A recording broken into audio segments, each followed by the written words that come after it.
بئر برهوت أحد أكبر ألغاز الآبار على مستوى العالم. الطبيعي إن الآبار بتبقى مصدر حياة للإنسان، ولكن معظم القصص والروايات التي وضحت تحدثت معظمها عن أسرار خفية وراء هذا البئر. بئر تم وصف مياهه أنها الأسوأ على مستوى العالم، وتم اللجوء إلى أكثر الأحاديث انتشارا في العصور القديمة.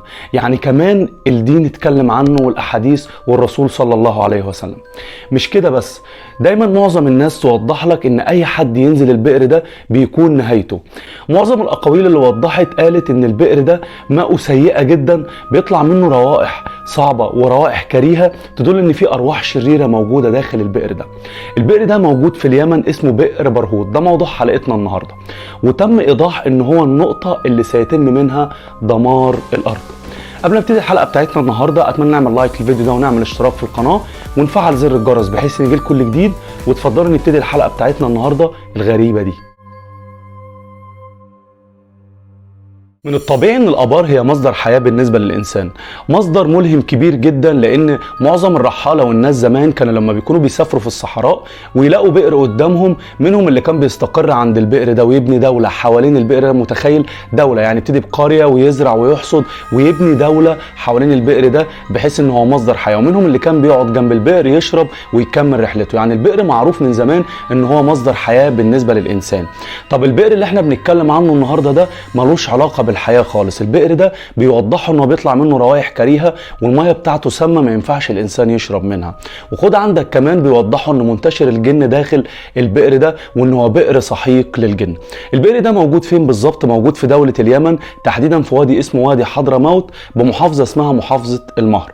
البئر دوت لما مهندسو المساحه الخاصين باليمن حبوا يعرفوا الابعاد بتاعته، جم وضحوا ان اتساع الفوهه بتاعه البئر ده بالظبط 100 متر، وجم بحثوا العمق بتاع البئر ده لقوا ان هو 250 متر. بس العمق ده تقريبي. ليه؟ لان هم ما ينفعش ان هم يقيسوا العمق بتاعه الا في وجود الشمس عموديه على البئر ده، لان حضرتك لو جيت بصيت في حاله ان الشمس مش عموديه على البئر ده، من رابع المستحيلات ان انت تقدر تشوف العمق بتاعه. بعض الناس برضو وضحت ان في اقاويل كتير بتقول ان البئر ده منتشر فيه الافاعي، والافاعي القويه جدا، والافاعي النادره، والافاعي السامه اللي انت ما تقدرش تشوفها باستمرار في الطبيعه البشريه الا في اماكن تقدر تستخبى فيها وتاخد سيطرتها وتقدر تحكم القبض عليها.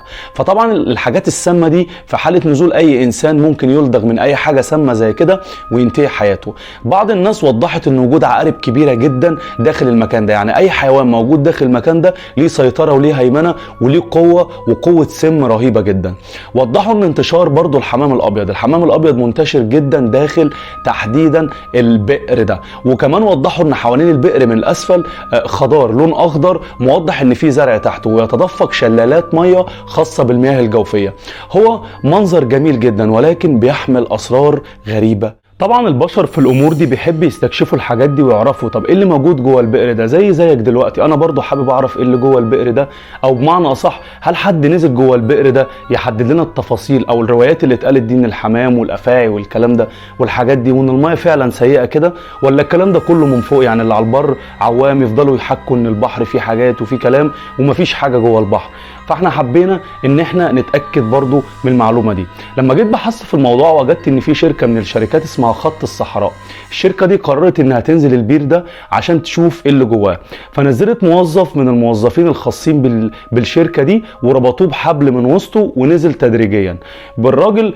فضلوا ينزلوه سنه سنه سنه، وتحديدا لحد عمق 100 متر سمعوا صراخ. الراجل فضل يصرخ بصوره رهيبه جدا، فضلوا يسحبوا فيه يشدوه لحد فوق. وللاسف الراجل من الهلع قعد يقول لهم شدوني بسرعه بسرعه الحقوني. ولما الراجل سحبوه لحد فوق قال لهم انا حسيت ان البير قاعد بيضيق عليا سنه سنه، على الرغم ان هم عارفين البير متسع جدا بعد 100 متر. وكمان وضح لهم ان انا حسيت بظلمه رهيبه جدا على الرغم ان الشمس كانت عموديه في الوقت ده. فعشان كده دي من ضمن الحاجات الواقعيه اللي بتوضح لك لا ده البير ده وراه سر. تعالوا نبحث اكتر. لو جينا بحثنا في سبب تسميه البئر باسم بئر برهوت هنجد ان في روايتين الاهالي وضحوهم. اول روايه وضحت ان في ملك من الملوك العظماء زمان كان في دوله اسمها الدوله الحميريه، كان دي حضاره من ضمن الحضارات القديمه. الملك ده عمل ايه؟ اعتمد على الجن في حفر البئر ده، وكمان اعتمد عليهم في ان هم يحافظوا على الاثار بتاعته وكمان الذهب بتاعه والكنوز داخل البئر. ولما مات الملك ده الجن دول استولوا على المكان ده، وللاسف سببوا ان المكان بقى بالبشاعه دي. الروايه الثانيه بتوضح ان كان في ملوك الجن زمان، اللي هم اللي يعتبر الجن وانتشاره زمان في العصور القديمه، هم اللي حفروا المكان ده وكانوا بيستخدموه ان هم بيعاقبوا المخالفين، يعني اي حد بيخالفهم الجن بيعاقبوه في المكان ده. فعشان كده دول الروايتين اللي كانوا ظاهرين جدا وسط الاهالي وبيوضحوا عشان كده البئر اتسمى بكده، البئر اللي هو بئر الجحيم او البئر اللي هو نهايه لاي حاجه، بئر برهوت. من اغرب الروايات اللي وضحتها الاهالي عن بئر برهوت كانوا 3 روايات. اول روايه وضحوا ان كان في سيده ومعاها طفل وحبت تستريح جنب البئر، فتركت الطفل وقامت تعمل حاجه، فجاه الطفل اتسحب داخل البئر وما كأن شيئا لم يكن، وما عثرتش عليه لفتره كبيره جدا. الروايه الثانيه وضحت ان الاهالي وضحوا على الرغم من الروائح الكريهه اللي موجوده في الميه بتاعه البئر ده، على الرغم ان الميه دي طعمها حلو جدا وجميله يعني تصلح للشرب. الروايه الثالثه وضحوا ان الاهالي تم انزال شخص، لان الاهالي زمان كانوا حابين ان هم يستخدموا البئر ده ان هم يشربوا منه، على اعتقاد منهم زي ما وضحت لكم في الروايه الاولى ان الميه بتاعته ريحتها كريهه لكن طعمها كويس وحلوه. حبوا ان هم ينزلوا شخص من معاهم بحيث ان هو ينزل داخل البئر ده يجيب لهم جردل او حاجه من البير ده يشربوا منه او ينقل لهم الميه. ربطوا الشخص من الوسط وسطه بالظبط وحبوا ينزلوا ده الشخص ده لاسفل البئر. الشخص ده لما نزل تحت سمعوا صوت صريخ قوي جدا، سحبوا الشخص ده، للاسف لقوا ان هو نصفه الاسفل متاكل من كائنات موجوده اسفل البئر. لو جينا بحثنا اكتر هنجد ان في بعض احاديث تكلمت عن الموضوع ده، حديث خاصه برسول الله. للاسف احنا مش عارفين احقيه الاحاديث دي، او الاحاديث دي ضعيفه او الاحاديث دي قويه، بس هوضحها لكم. الحديث بيوضح ان خير ماء على وجه الارض هو ماء زمزم، فيه طعام الطعوم وشفاء السقم، واشر ماء على كوكب الارض هو ماء بواد برهوت بقبه حضرموت كرجل الجراد، يصبح ويتدفق ويمسي لا بلال فيه. وفي احاديث برضو تفسيرها بيوضح ان هيكون موجود نار، النار دي خامده، النار دي هتبقى خامده لفتره طويله من الزمان، وهيجي عليها وقت النار دي هتطلع هتجوب الارض كلها وهتاكل اليابس بالماء بكل حاجه، والنار دي هتموت كل شيء موجود على الارض، والنار دي هتجوب العالم كله في 8 ايام. النار دي هتوصل يعتبر يبقى تبقى تحت عرش الرحمن، يعني حاجه صعبه جدا. وده كله احاديث بتلفت النظر لبئر برهوت. وهناك بعض الاقاويل بتوضح ان ارواح الكفار اتحجزت وتوجدت في المكان ده، عشان كده المكان ده ناتن وروايحه صعبه جدا وبيتلم فيه معظم الحاجات والكائنات السامه. يعني معظم احاديث كلها احاديث بتتكلم حول الهلاك وحول ان المكان ده لا يصلح للحياه وان المكان ده اسوأ ماء على وجه الارض. ظلت الاقاويل دي تتقال فتره كبيره جدا لحد عصرنا ده وكله يوضح الكلام ده، بس احقيه الاحاديث دي من عدم وجودها للاسف احنا مش قادرين نحققه او مش قادرين نتاكد منه ان كانت الاحاديث دي فعلا واقعيه او الاحاديث دي مش واقعيه.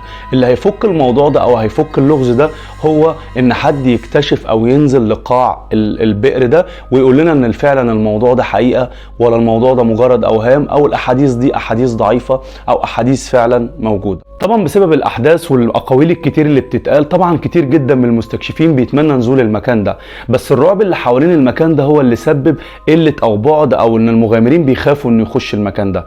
ولكن دوله عمان قررت انها تبعت فريق عماني يستأذنوا فيه السلطات اليمنيه ان هم يقدروا يستكشفوا البئر ده، وفعلا تم الموافقه على الموضوع، بس حذروهم السلطات العمانيه وضحت او الفريق وضح ان كل حاجه ان هم بيتحملوا الاخطاء او بيتحملوا اي شيء يضر الفريق بتاعهم. وفعلا قرروا ونزلوا البئر ده. طبعا مع نزولهم تحت ابتدوا يستكشفوا القاع زي ما حضراتكم شايفين كده، استكشفوا نفس الشكل الجميل او الخضار اللي وضحناه، وفعلا كان موجود افاعي وفعلا كان موجود الطيور البيضاء اللي هي الحمام الابيض.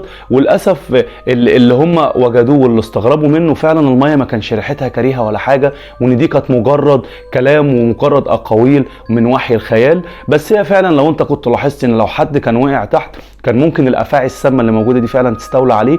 كميه كبيره جدا من العقارب كانت موجوده اسفل.